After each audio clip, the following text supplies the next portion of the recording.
O presidente Bolsonaro quer, na verdade, instalar um regime totalitário no Brasil, e não somente autoritário. Nesse seu empreendimento, ele conta já com novas adesões, mas também com a cooperação involuntária de alguns dos seus adversários. Que indícios a gente tem desse seu projeto? Pois bem, uma coisa é certa: os projetos totalitários que nós conhecemos, e que inclusive são referência para o presidente Bolsonaro, eles não são incompatíveis com eleições. Todos eles chegaram ao poder pela via eleitoral. Muito bem. Mas quais foram as suas estratégias de instalação?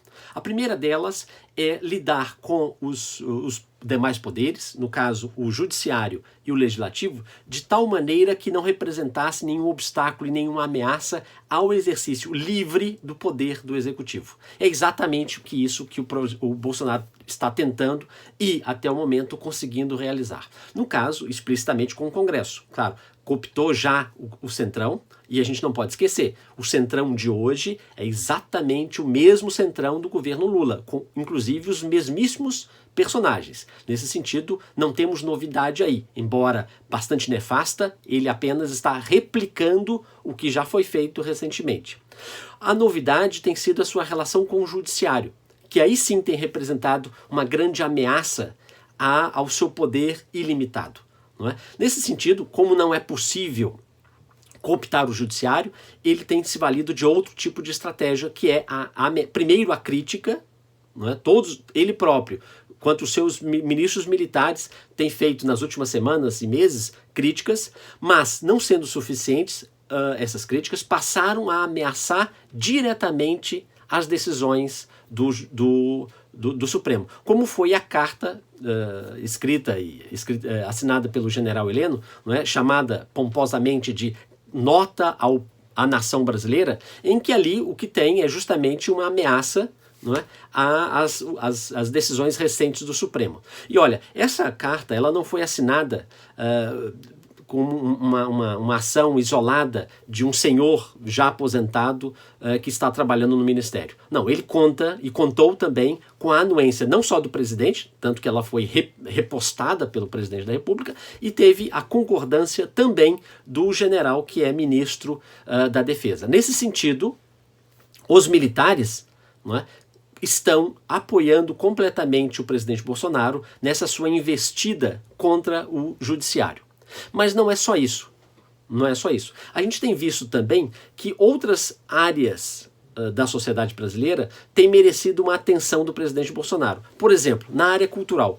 Tem-se dito que aparentemente ele não dá valor à cultura. Na verdade não é bem assim, é exatamente o contrário. O que ele não conseguiu até o momento é justamente fazer com que o titular da Secretaria da Cultura realizasse exatamente o seu projeto. Afinal de contas, ele já manifestou mais de uma vez que ele pretende fazer com que o apoio à cultura brasileira não seja marcada pela diversidade, por nenhum tipo de diversidade. Na verdade, o que ele pretende é que o governo brasileiro determine quais são as orientações que devam merecer o suporte público para que seja produzido. Então, nesse sentido, ao contrário, inclusive, de regimes somente, entre aspas, autoritário, ele pretende, digamos, pautar a produção cultural. Ele apenas ainda não foi bem sucedido nesse quesito, mas ele evidentemente não desistiu desse aspecto.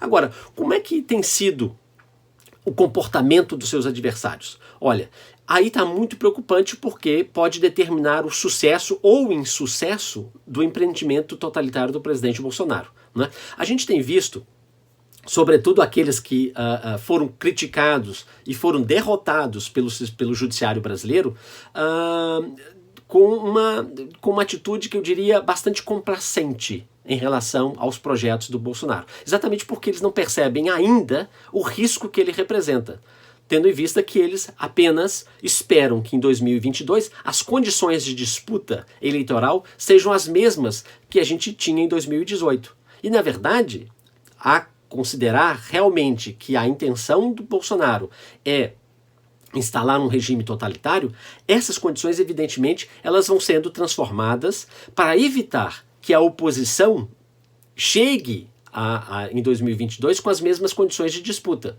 Nesse sentido, é muito arriscado essa complacência de parte dos seus adversários. E complacência em que sentido? De várias maneiras. Por exemplo, vendo o que se viu ontem nas gravações, muitos dos seus apoiadores, por exemplo, do PT, dizem, os jornalistas, alguns jornalistas também, dizendo que, afinal de contas, nós tivemos ali um pouco de Bolsonaro como ele é, não é? Demonstrando um pouco uma certa tolerância com esse tipo de manifestação, né? Ao mesmo tempo, eles dizem que, afinal de contas, o governo foi eleito, né? E qualquer interrupção implicaria uma interrupção não tão legítima assim, né? Isso é perigoso porque dá tempo, como eu disse, dá tempo para que o presidente Bolsonaro instale medidas novas de cerceamento de liberdade da manifestação plural da sociedade brasileira. A gente não pode esquecer que também, não só em as referências do Bolsonaro internacionais, mas também na sociedade brasileira, ele mantém referências totalitárias. Por exemplo, no Exército Brasileiro, uma das referências dele é justamente o general Silvio Frota. Não por outro motivo, o seu guru e seu padrinho dentro do Exército Brasileiro foi justamente um ex-assessor do general Silvio Frota, que foi derrotado pelo general Geisel lá na década de 70, exatamente porque o Silvio Frota pretendia aumentar as prisões, aumentar as torturas, não é? E quem é esse assessor do Silvio Frota? É justamente nada menos do que o general Augusto Heleno, o seu padrinho no Exército Brasileiro. Então, nesse sentido, a gente vai vendo que a intenção do Bolsonaro não se interrompe e ele não vai se satisfazer em limitar apenas a oposição. Ele vai cada vez mais tentar garantir com que o seu poder não seja contestado de forma nenhuma, nem pelas instituições da República, nem tampouco pela opinião pública, nem pelos partidos políticos. Nesse sentido, o alerta deve ser máximo, porque, ao final de contas, a continuar nessa velocidade e nesse seu projeto, nós nos veremos na condição de reféns de um governo totalitário.